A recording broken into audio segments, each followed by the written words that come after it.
Namaste. I'm Jayapalashri from Samskara Healing. I welcome you for my talk on shamanism.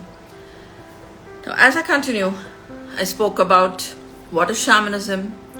I've done a lot of speaking for quite a bit. This entire thing today, what I'm going to speak about in this video is about nothing but soul loss. One of the main aspects where we learn in the path of shamanism is soul loss.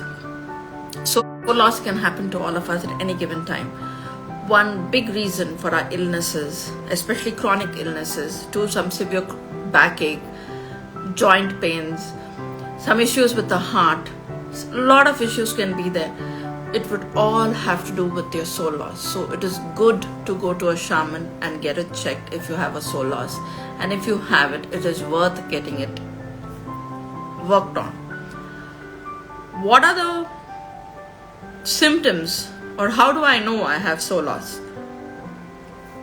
You're feeling unwanted, you're feeling lost, you're feeling low, you're feeling depressed, you feel like you're not in sync, you're feeling empty, you're feeling aimless, you don't know what you're doing in your life. There is some kind of, no matter what you're doing, you're not able to work on yourself and heal yourself. So these are some of the things that I'm speaking about soul loss. So soul loss could happen for various reasons. One is death, the entire trauma, the pain. So what is soul loss? The soul loss is a fragment of your soul breaks away when we go through something that we are not ready to deal with. So when that happens, the soul fragment breaks. And when the soul, sometimes there's a major chunk which breaks, and that's when many people move into the state of depression, or they moved into a space of having chronic illnesses. By setting this, am I going to be okay? You will be okay, but you'll have to work with it. See, Rome was not fixed in a day. So you have to take out time. Yes, what the first step is, first and foremost, when you get in and you work on your soul and you bring it back and you make it a whole, a lot of your issues are getting sorted out by yourself. But can it break again? Of course it can. We are, after all, in a space where we are vulnerable. We're constantly in a space where we get, into spaces where emotionally we are often put into chaos and upheaval. It could be with loved ones, it could be with work, it could be with friends. There could be umpteen number of people who could come and put you in a space where you feel betrayed, where you're let down, where you're angry, where you're stressed. You could have been in an accident where you can have a major soul loss. Death brings major soul loss. So a lot of these things happen. So when this happens, it's good to go to a shaman and work on it. And as I speak about soul loss, and I'm speaking about the thing, it's not something to be scared about, it's something to work with. When you learn this and when you work with it and you kind of go about doing your aspects and learning about it, you will know how to help yourself and help your loved ones in case if there is something like this that's happening in their space. That is one point. The second point is you would know when you are actually having something where you feel a loss. You would immediately know, and you would immediately know that, okay, fine, something is not right and I really need to work with it.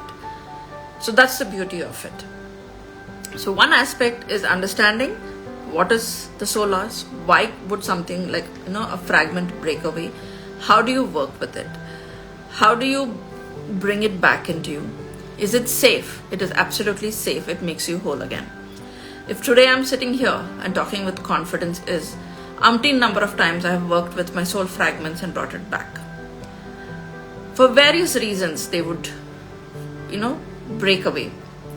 And I think death, which was of my mother's, was quite a massive soul loss for me. And in my learning, that's the first thing I did, is working and bringing that back to me.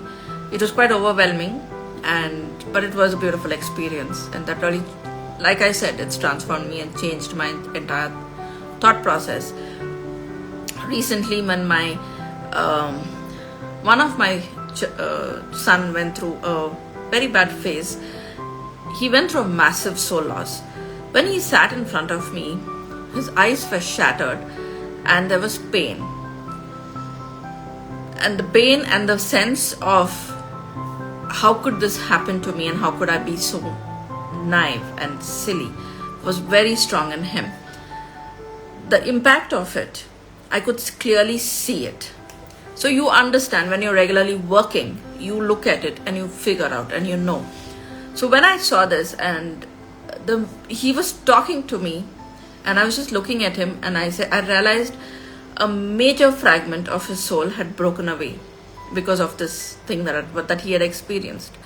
I did not say anything to him. I am his mother, though he is an adult today. I knew normally I would always say take permission. Of course I did. I did tell him that I am going to work on him and I am going to heal him. But nevertheless, I did journey into healing him.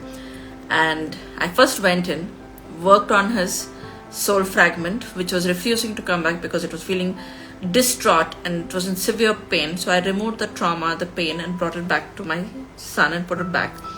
Only after that did he become grounded, and he came into a space where he was emotionally stable and he knew how to deal with it.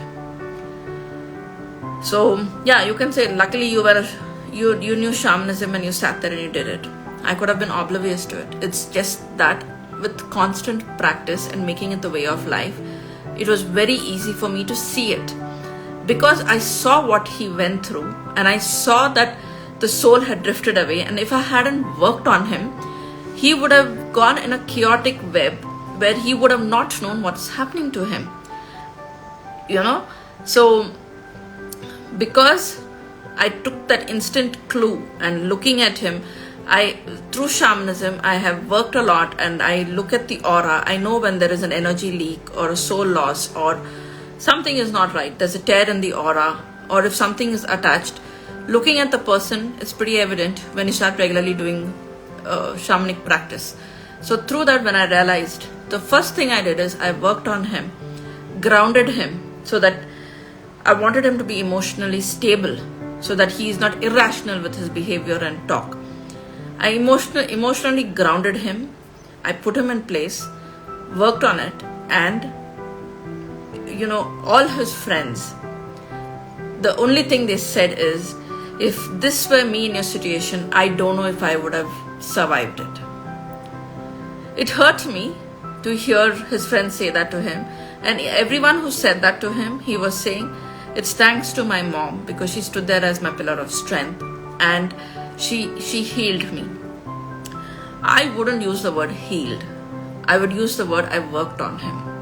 I did a lot of deep work on him so that he could come out of it and he could progress.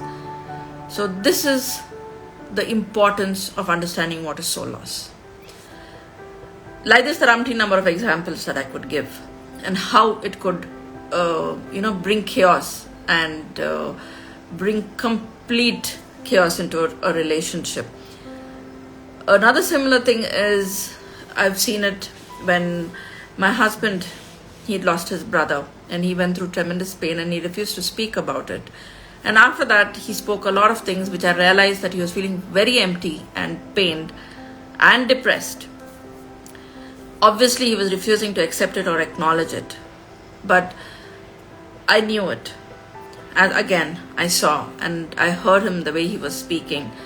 And I kept looking and observing the kind of sentences he used to everything. And then all I said, can I kind of go in and work on you? And he said, okay, you can go in. When have I stopped you?